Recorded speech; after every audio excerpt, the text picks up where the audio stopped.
Welcome to this Body Art News Explainer. You know the drill, right?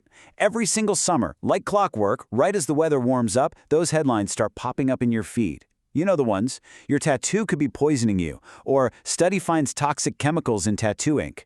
It sounds terrifying, but as we all know, a sensational headline rarely tells the whole story. So today, we are going to separate the actual scientific fact from the seasonal clickbait. We're going to dig into the data, the studies, and the real chemistry to uncover the truth behind these summer ink scares.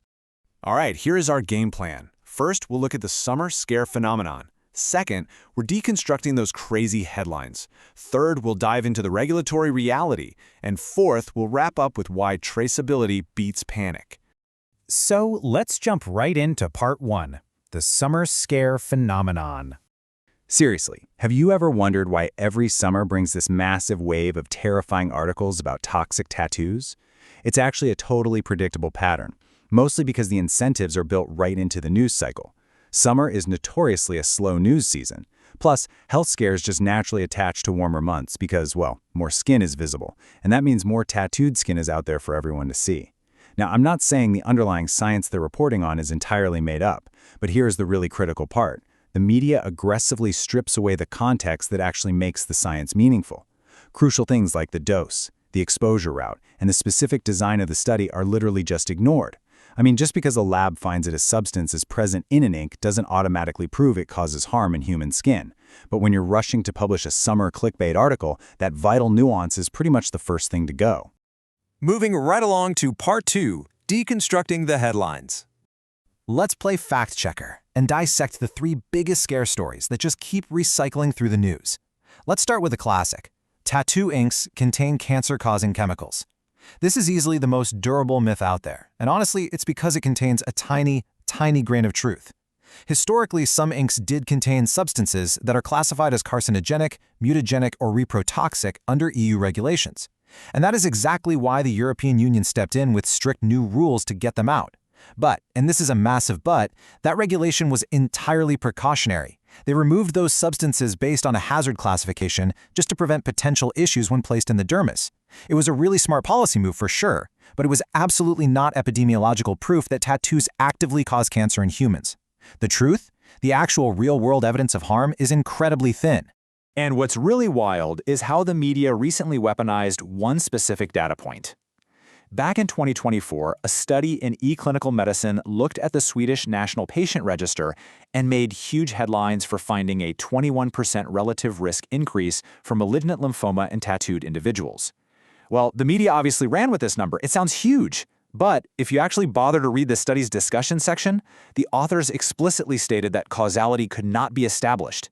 Plus, get this, they couldn't even control for major lifestyle confounders like smoking or socioeconomic status. Actually, let's break down what this really looks like when we talk about absolute risk. We just heard about that scary-sounding 21% relative increase. But what does that mean for you or me in the real world?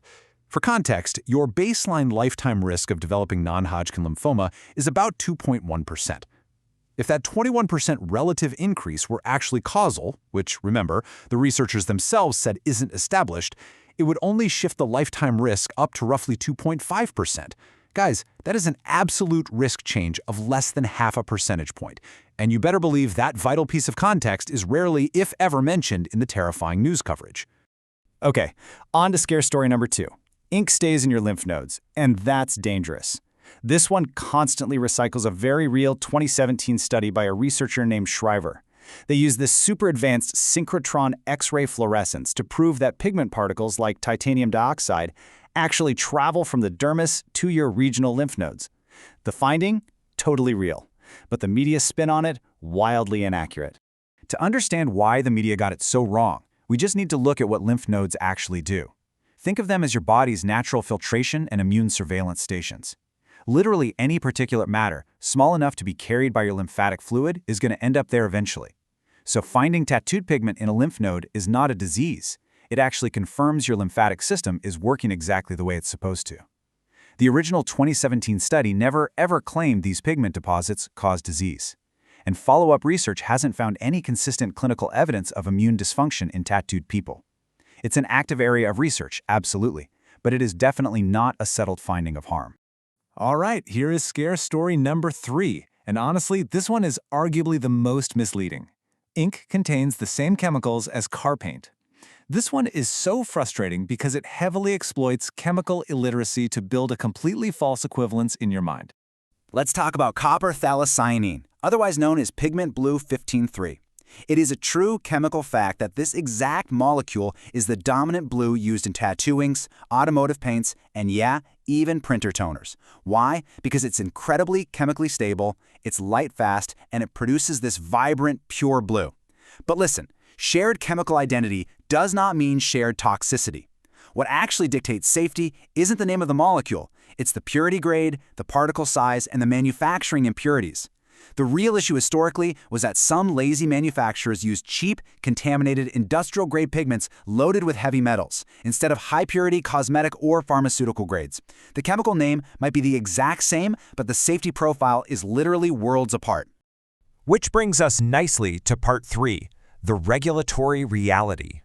When you finally peel back all those sensational media headlines, you find the unglamorous, factual core of the whole issue: regulatory asymmetry. On one side of the pond, we have the European Union. Since January 2022, under REACH Entry 75, the EU took a very strict, precautionary approach. They capped impurity limits for heavy metals and restricted over 4,000 substances based on hazard classifications alone. On the flip side, we have the United States market, which is still largely unregulated. Get this, before the EU acted, tattoo ink was one of the least regulated products placed inside the human body. It literally had fewer requirements than a standard tube of lipstick. The EU closed that regulatory gap while the US just hasn't. That gap is the actual news story here, but of course it gets way less coverage than whatever the viral scare of the month is. And finally, part 4, traceability beats panic. So how do you actually navigate this wild, unregulated landscape? Look, no procedure that permanently places foreign material into your dermis is going to be 100% risk-free. The goal isn't zero risk. The goal is making sure the risk is understood, disclosed, and acceptably low. So instead of panicking over some random clickbait article, you can protect yourself with supply chain transparency. When you walk into a studio, you have the absolute power to audit what is going into your skin. You should be asking your artist 3 precise questions. First, can you show the manufacturer a certificate of analysis for this specific batch of ink? Second, is this ink compliant with the strict EU REACH Entry 75 standards? And third, can you show the pigment purity specification? Regulated, batch-tested inks from reputable manufacturers that can hand over these documents represent the lowest practically achievable risk. And trust me, a responsible professional studio won't be offended by these questions at all. They'll have the receipts ready to show you. Which leaves us with one final, pretty vital question for you to ponder today. Do you know what's really in your ink? The next time a viral article pops up on your timeline trying to scare you about your body art, remember to look past the headline. Look for the absolute risk, ask about purity grades, and most importantly, demand batch-level traceability from your studios. You've got the knowledge now to advocate for your own health and safety. Thank you so much for joining me for this explainer, and stay curious.